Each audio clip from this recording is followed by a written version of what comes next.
Queridos irmãos, preparando-nos para a mensagem, vamos abrir nossas Bíblias em Amós, capítulo 9. Livro do profeta Amós, capítulo 9.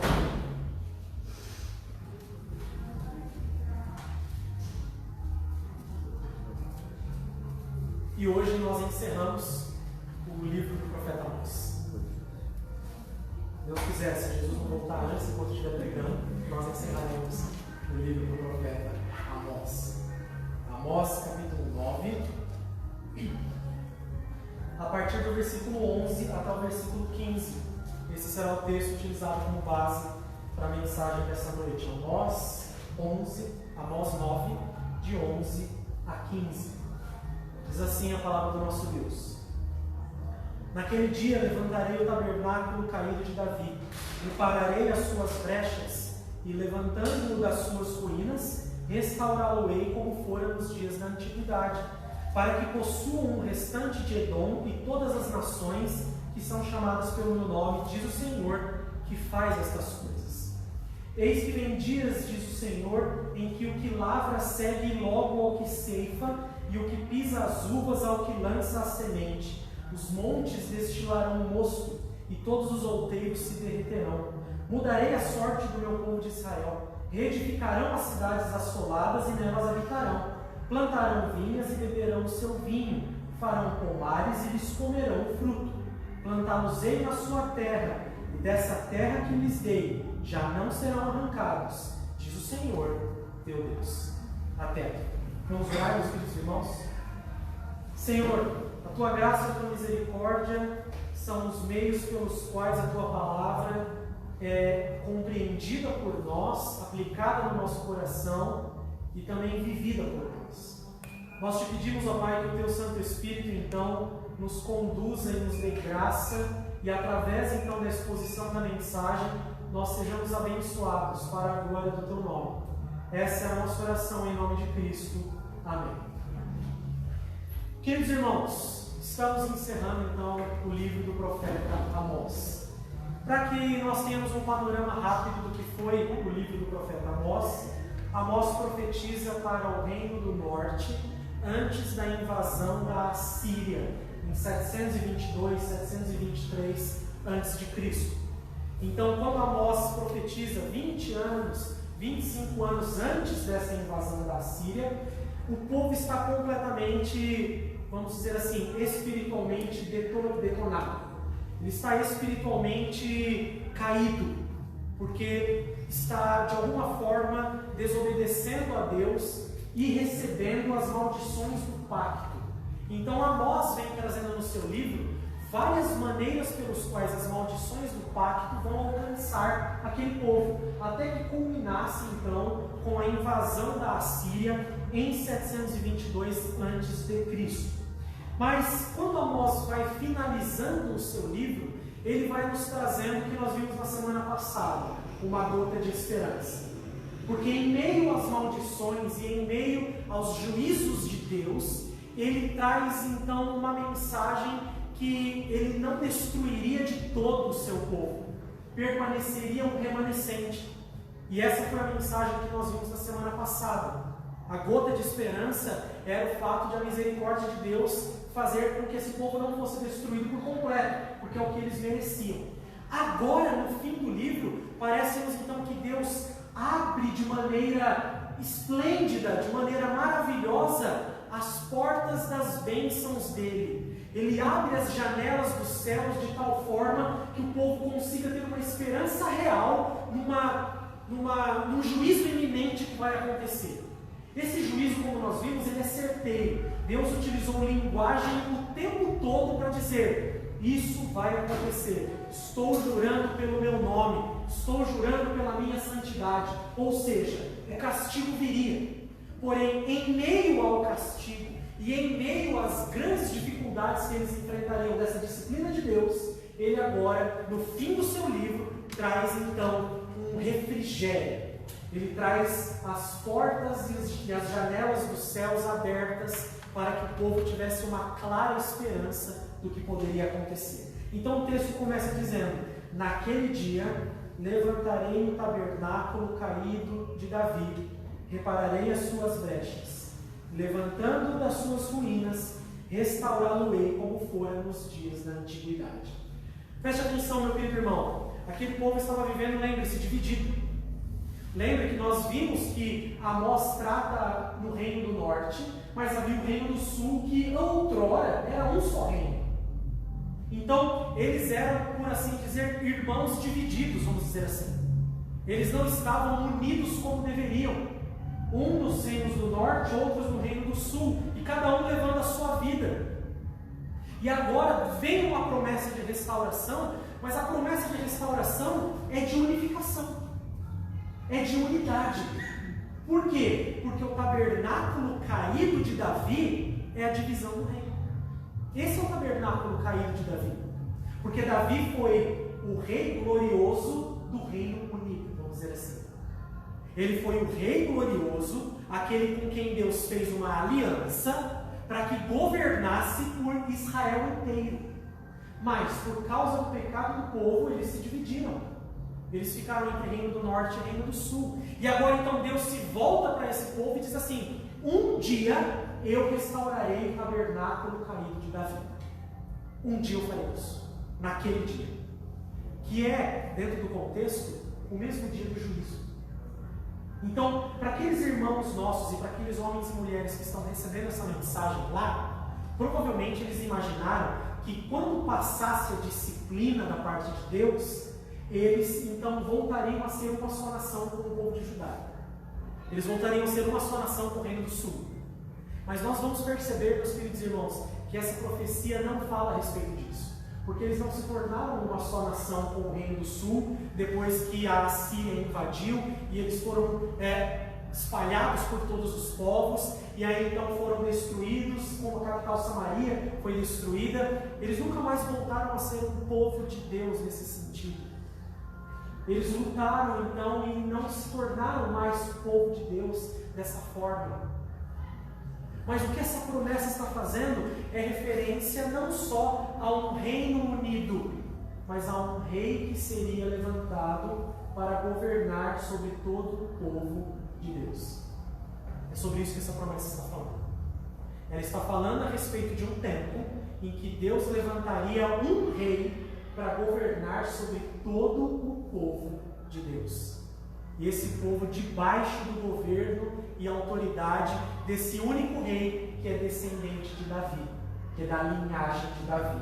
Então olha só o propósito pelo qual Deus faria isso: para que possuam o restante de Edom e todas as nações que são chamadas pelo meu nome, diz o Senhor que faz essas coisas. Lembre-se que Edom era uma nação irmã, porque Edom é filha de Esaú. Então, Edom é uma nação irmã de Israel, vamos dizer assim, mas é o irmão bastardo. Edom é aquele que no livro do profeta Obadias recebe uma dura punição, porque quando a Assíria invadiu Israel, Edom, além de ajudar na invasão, ainda ficou, vamos dizer assim, entre aspas, tirando sarro de Israel, ainda ficou fazendo chacota com Israel, além de se beneficiar da invasão. E o profeta Obadias vem trazer uma mensagem dura contra Edom, porque Edom sofreria do mesmo mal, porque eles, no tempo da angústia de Israel, zombaram de Israel. Então Edom é essa nação próxima de Israel, irmã de Israel, vamos dizer assim, está ali aos redores, e a ideia aqui é para que esse rei que fosse constituído alargasse as suas tendas. Se o tabernáculo está caído aqui, tabernáculo, a palavra é tenda ou sucote. Tem uma região que chama a região de Sucote. Uma tradução em inglês traz quando Deus restaurar Sucote. Então, a palavra tenda ou tabernáculo que é traduzida aqui, ela significa o fato de você alargar o seu domínio. Então, para que Deus levantará um rei? Para que ele resgatará esse príncipe que será da linhagem de Davi? Para que ele possa conquistar as nações inimigas. É para isso. Para que ele possa conquistar as nações inimigas. É para isso que ele será levantado. Então, é muito natural, ou seria muito natural, aqueles homens e mulheres receberem essa profecia e, obviamente, pensarem num rei que expandiria o reino, unificaria e expandiria o reino para todas as outras nações. Seria muito natural eles pensarem nisso. Mas nós vemos entre as Escrituras que não é essa essencialmente a promessa. Não é de Deus levantar um rei que dominaria desta forma. A promessa está falando, meus irmãos, de Deus levantar um rei que restauraria o tabernáculo de Davi, ou a tenda de Davi, para que governasse sobre todas as nações, expandindo o reino unificado. E como bem mencionou o presbítero Everton na liturgia, esse rei foi levantado. Esse rei é o Senhor Jesus Cristo. Ele é da descendência de Davi, que unifica o povo de Deus e que agora expande o seu domínio entre todas as nações. Por isso nós lemos Atos capítulo 15 na liturgia. Porque Atos capítulo 15 trata de um problema que os apóstolos, presbíteros e pastores estavam enfrentando naquele momento. Os gentios têm se convertido. O que nós faremos com esse povo? Eles não seguem as tradições judaicas. Eles provavelmente não conhecem tão bem a lei de Moisés como nós judeus conhecemos. O que nós falaremos para eles então se eles estão se convertendo? Aí você vê o apóstolo Paulo e Barnabé dando o seu veredito. Aí você vê Pedro dando o seu veredito. Todos eles dizendo assim: olha, é verdade, eu vi o Espírito descer sobre gentios. Eu vi eles realizando coisas. Eu vi eles crendo e glorificando o nome do Senhor. O que nós faremos? Tiago, o irmão de Jesus, com a sabedoria que Deus lhe deu, disse: isso já estava previsto na Escritura. E cita esse texto de Amós que nós acabamos de ler. Quando Tiago vai aplicar o tabernáculo caído de Davi, ele interpreta dessa maneira, espiritualmente. Deus levantou um rei que vai alargar as suas tendas e terá domínio entre as nações. É óbvio, é Jesus. E ele fará isso através da pregação do Evangelho. É a pregação do Evangelho que alcança as pessoas perdidas, onde quer que elas estejam. E Deus, então, através desse pastor que ele escolheu, que também no texto de Ezequiel é o próprio Deus, mas é um descendente de Davi, nós vimos isso claramente no texto de Ezequiel. Ezequiel 34 fala: eu mesmo apacentarei as minhas ovelhas. Eu levantarei um descendente de Davi para fazer isso. É óbvio, quem que é essa pessoa? É Jesus. E quando ele fizesse isso, ele reuniria todas as ovelhas, apacentaria essas ovelhas com justiça, derramando bênçãos sem medida sobre elas. E é isso que Amós vai continuar dizendo. Que quando Deus levantar esse descendente, e quando esse descendente começar a alargar as suas tendas, bênçãos sem medidas alcançarão as ovelhas de Cristo. Bênçãos sem medida alcançariam aqueles que fossem chamados e que agora estivessem sob os auspícios, que estivessem sob o domínio desse Salvador e Senhor, Cristo Jesus. Veja não se não é isso que ele está dizendo. Eis que vem dias, 13, diz o Senhor, em que o que lavra segue logo ao que ceifa, e o que pisa as uvas ao que lança semente. Os montes destilarão mosto, e todos os outeiros se derreterão. Ele está revertendo as maldições pactuais. Porque as bênçãos pactuais é de fartura, de leite, de vinho, de animais, de produção, de colheita, de chuva, de terra abençoada. Então, é como se agora não mais a terra estivesse desolada por causa do pecado e da punição que Deus está trazendo. Mas agora, eles têm uma clara visão de, pensa meus irmãos, daqueles outeiros cheios de cachos de uva, inteiros, como nós podemos ver por algumas regiões que nós temos por aqui. Aquela plantação maravilhosa, é como se tivesse tanta uva, que está derramando. Então a ideia dos outeiros se derreter. É como se rios de uva e de suco e de vinho pudessem inundar as pessoas. de tanta bênção que seria, de tanta glória que seria. E ele faz isso dizendo que mudaria a sorte do povo, reverteria a maldição em bênção. 14. Mudarei a sorte do meu povo Israel. Reedificarão as cidades assoladas e nelas habitarão. Plantarão vinhas e beberão seu vinho. Farão pomares e eles comerão o fruto. Lembra que uma das maldições pactuais era que eles primeiro tivessem a produção diminuída, a produção seria muito pior, e eles ainda contavam com a maldição de outros virem e pegarem o que eles estavam plantando e colhendo. Não servir para eles mesmos aquilo que eles estavam tendo. Essa é uma das maldições pactuais. Agora Deus então reverte isso em bênção, dizendo: não, o meu povo nesse tempo, ele vai fazer tudo o que é dele e vai aproveitar tudo o que é dele. Vai receber e vai usufruir. Deus vai garantir que esse povo então tenha um lugar para que receba as suas bênçãos. Plantá-los-ei na sua terra. A maldição não era se eles serem espalhados, é eles não terem morada. Plantá-los-ei na sua terra, e dessa terra que lhes dei já não serão arrancados, diz o Senhor, teu Deus. Veja, meu querido irmão, há uma linha de interpretação que vai pegar todo esse texto e dizer que Deus faria isso com os judeus no fim dos tempos. Ele reconstruiria um novo templo, um novo tabernáculo de Davi, pegaria esses judeus e levaria para Israel, para ali eles habitarem e receberem todas essas bênçãos.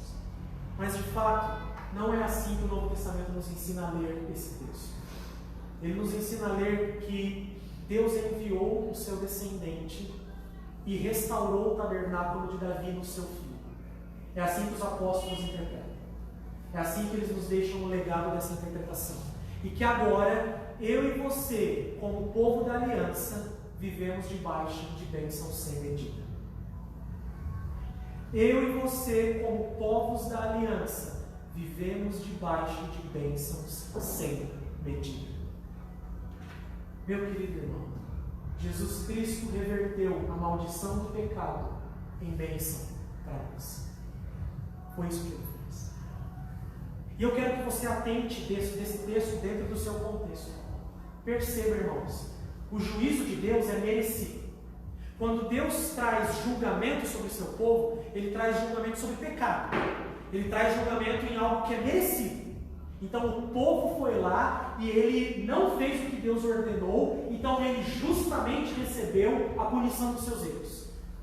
Quando Deus diz que vai restaurar todas as coisas, e quando Ele diz que vai nos encher de bênçãos, não há merecimento algum. Você viu algum merecimento aqui? Você leu dizendo que isso seria a resposta de um povo que agora entendeu por causa da disciplina, agora ele obedece, então agora ele recebe bênçãos. Você viu isso aqui nesse texto? Não, você não viu.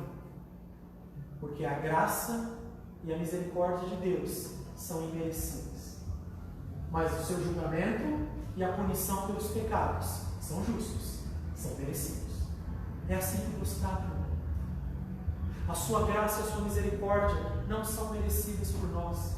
Não há nada que eu ou você possamos fazer na nossa vida que alcance ou atinja a Deus para que Ele se torne favorável a nós. Nada. Mas, vivendo no pecado, como transgressores da lei, nós seremos culpados por esse pecado. Nós seremos julgados por esse pecado. O único meio, meus irmãos, de as bênçãos pactuais se chegarem até nós, as maravilhas das janelas e dos céus abertos, como chuvas de bênçãos, como disse lá em Ezequiel 34, chegarem até nós, é através desse descendente que restaura o tabernáculo caído de Davi. É através desse descendente que começa a expandir a sua tenda até os confins da terra. E a pregação do Evangelho é o meio que Ele nos dá para que agora essas bênçãos se cheguem àqueles que não conhecem. Você pode ser abençoado, meu irmão. Você pode. Só que você nunca será abençoado pelo seu mérito. Jamais. Você nunca será abençoado como uma resposta de obediência. Nunca. As bênçãos que chegarão até você e até a mim, chegarão pela fé no Filho de Deus. Chegarão porque um dia nós olhamos para a nossa condição de pecadores e nos vimos perdidos. E nos vimos então derrotados. E nos vimos carecedores de um Salvador. E é aí que entra a pessoa de Deus. E é aí que entra o nosso Senhor e Salvador Cristo Jesus. Como perfeito descendente que vem e que alcança os confins da terra com a sua tenda e enche essa terra de bênçãos. Por mais miserável e difícil que a sua vida possa parecer, tenha certeza absoluta que em Cristo ela é muito abençoada. E eu e você temos essa tendência de olhar para a nossa vida e de lamentarmos e de murmurarmos pelas circunstâncias que acontecem. E nós nos esquecemos que estar em Cristo é o derramamento da maior bênção que Deus poderia nos dar. É o derramamento da maior glória e da maior misericórdia que Ele poderia nos entregar. E nós ficamos presos nas nossas circunstâncias, olhando para as coisas acontecerem e lamentando, e murmurando, e procurando soluções. Quando Ele está dizendo assim: meu irmão, você está vivendo uma vida abençoada. Olha o tanto que eu já realizei por você. Olha o tanto de misericórdia que eu derramei na sua vida. Você pensa que isso é pouco?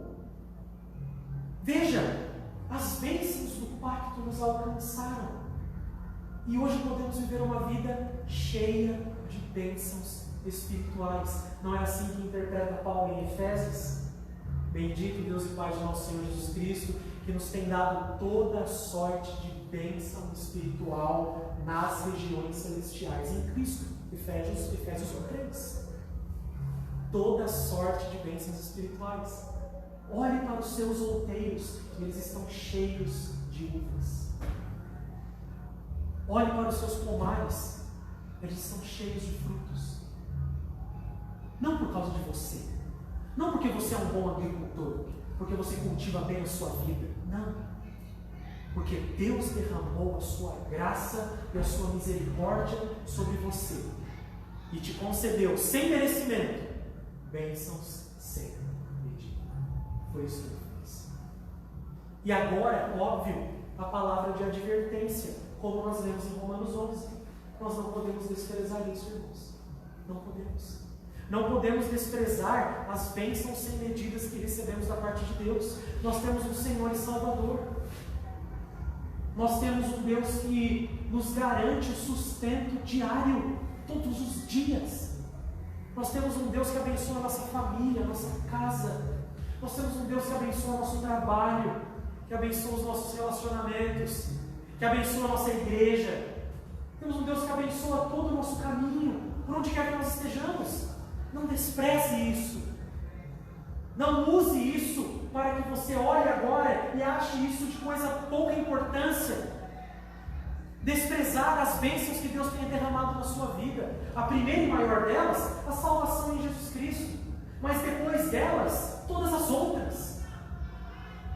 Deus tem nos chamado a viver uma vida completa de bênçãos. Porque é isso que Ele fez em Cristo. E nós deixamos de desfrutar as bênçãos de Deus por causa dos nossos pecados. Por causa dos nossos próprios pecados. Veja, as maldições do pacto foram derramadas sobre o descendente. As maldições do pacto foram derramadas sobre o descendente. Mas por causa do nosso pecado, nós podemos deixar de usufruir das bênçãos que Deus tem na nossa vida. Podemos. E isso será doloroso para nós, irmãos. É doloroso para nós quando nós abrimos mãos de participar de bênçãos espirituais que Deus tem dado. É doloroso. Uma delas, por exemplo, congregar. Congregar. Estar aqui, ouvindo a palavra, em comunhão com os irmãos, louvando publicamente a Deus. Não podemos abrir mão dessa bênção. Não podemos. Outra bênção, orar. É uma bênção nós podemos orar, irmãos, todos os dias. É uma bênção você poder saber que há um Deus que te ouve. Que há um Deus que, como nós cantamos, está perto, não está longe. que é um Deus que, por causa do seu Filho, Ele aceita a nossa oração, o nosso clamor, Ele nos entende, Ele conhece a nossa estrutura. Que bênção maravilhosa é essa? Mas quando nós desprezamos a oração, irmão, você está desprezando uma das maiores bênçãos que você recebeu, uma das maiores. O contato com a palavra. A gente tem N versões, N meios de ter contato com a palavra. E aí, se nós desprezarmos o contato com a palavra, que nós já vimos em pregações, que é o contato com o próprio Cristo, se nós desprezamos isso, nós estamos desprezando as bênçãos que Deus nos dá. Essa é uma advertência que o Evangelho faz, irmãos. Porque quando Deus nos dá as bênçãos, Ele nos responsabiliza para usarmos as bênçãos que Ele nos deu. Quando Ele nos dá as bênçãos, Ele nos responsabiliza para usarmos bem as bênçãos que Ele nos deu. É isso que Ele faz. Elas não foram conquistadas por nós, elas não chegam a nós por mérito, mas de alguma maneira elas nos são entregues para que nós possamos desenvolvê-las. Assim como o jardim do Éden foi entregue para que Adão pudesse cultivá-lo. Olha que bênção. A bênção do trabalho. Trabalho é uma bênção? É, óbvio que é uma bênção. Mas você precisa se dedicar, acordar cedo, trabalhar, fazer o que é certo, o que é justo, o que é bom. Então você recebe por isso. Quando você recebe por isso, você tem certeza que foi Deus que te deu o 100%. Você tem certeza que Ele te deu saúde para fazer, te deu inteligência para fazer, te deu condições para fazer. É bênção. Mas você precisa desenvolver, você precisa ser responsável por ela. O dinheiro que você e eu temos, nós somos responsáveis. Quem nos dá? É Deus. É Deus. Dá para mais uns, para outros menos. O quanto Ele der, Ele quer responsabilidade nossa. O quanto Ele der. Nós não devemos reclamar se temos pouco ou muito. Ah, pastor, ninguém reclama que tem muito. Você que pensa, irmão, quanto mais dinheiro, mais problema. Pode ter certeza do que eu estou falando. Quanto mais dinheiro, mais problema. Mas a ideia principal é: Deus nos deu bênçãos para administrar. E nós fazemos isso debaixo da maior de todas as bênçãos, a salvação de Jesus Cristo. Nenhuma delas foi conquistada por nós. Nenhuma delas foi entregue a nós porque merecíamos. Merecíamos o juízo, o julgamento. Mas em Cristo recebemos bênçãos sem medida. Em Cristo recebemos um pastor, não este, o supremo pastor. O pastor de Ezequiel 34, aquele que pastoreia a nossa alma, nos leva para os melhores pastos e que nos dá segurança e tranquilidade de vivermos nessa vida, recebendo bênçãos, sendo abençoados e também abençoando outros. Como você vai abençoar outros? Através de todas as bênçãos que você recebe, mas principalmente através da pregação do Evangelho, que é o meio pelo qual Deus alarga a tenda do descendente de Davi, a pregação do Evangelho. Ele nos convoca a que todas as nações conheçam esse descendente, a que todas as nações saibam quem é esse Senhor e Salvador. E vai ser bênção para mim e para você, se nós fizermos isso acontecer na vida das pessoas que não o conhecem, na vida das pessoas que ainda não foram alcançadas. A maior bênção que elas terão será o Evangelho, assim como a maior bênção que nós temos também é o Evangelho. E Deus, através disso, as transformará em ovelhas, chamará para o seu aprisco. E também, do mesmo jeito que fez conosco, concederá chuvas de bênção sobre elas, para que elas vivam abençoadas e possam viver abençoando outros também. Uma das maiores responsabilidades que nós temos é de pregar o Evangelho às pessoas, irmãos. Porque esse é o meio pelo qual Deus estende o tabernáculo caído. Ele já reedificou, Ele já reergueu esse tabernáculo. Ele está pronto. Foi o Senhor Jesus Cristo que veio, morreu e ressuscitou, e está vivo. Esse é o tabernáculo levantado. Ele foi restaurado plenamente, mas agora ele é alargado. Suas tendas são alargadas. Cada vez que o Evangelho chega nas nações, chega nos lugares, e as pessoas conhecem a Cristo, e agora também são abençoadas pela salvação e pelas grandes bênçãos que Deus tem para todo o seu povo. É claro, meus irmãos, esse texto também aponta para um tempo em que o pecado já não mais estará presente na nossa realidade. Porque pode parecer que a vida cristã é altaneia, né? Pode ser que a vida cristã, dessa forma, é só chuva de bênçãos e você está voando no Senhor. Não é bem assim. A gente sabe que não é bem assim. A gente sabe que a vida cristã é cheia de percalços, é cheia de problemas e dificuldades. Por vezes nós não estamos tão bem quanto gostaríamos ou quanto deveríamos. Então esse texto também aponta para um tempo, uma realidade, em que o pecado já não estará presente mais nessa terra. Em que o pecado já terá sido extinto e nós aproveitaremos as bênçãos de Deus 100%. Nos novos céus e na nova terra, nós aproveitaremos as bênçãos de Deus 100%. E já não mais sofreremos. Já não mais teremos dor, já não mais teremos angústia, já não mais teremos dificuldades. É isso que Ele nos promete.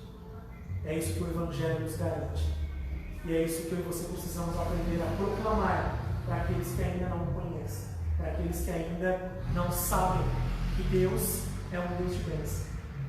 Deus é um Deus de grandiosas bênçãos. Não de bênçãos como as pessoas pensam por aí. Não. De bênçãos espirituais em Cristo. Porque essas são as maiores. E são essas que Ele nos ordena que compartilhemos com as outras pessoas. Deus assim nos abençoe. Amém. Vamos ficar em pé e vamos orar.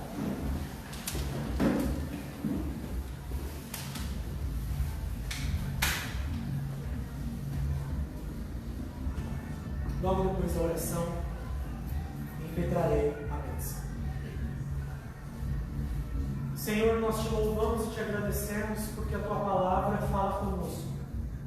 Nós te agradecemos pelo livro do profeta Amós, que nos relembrou tantas verdades importantes, ó Pai, que nos fez refletir, nos fez pedir perdão pelos nossos pecados, nos arrepender por coisas que talvez tenhamos feito e não te agrada, mas que agora termina em tom esperançoso, termina de uma forma com uma bênção absoluta, a reversão das maldições do pacto, para que as bênçãos do pacto alcancem o seu povo.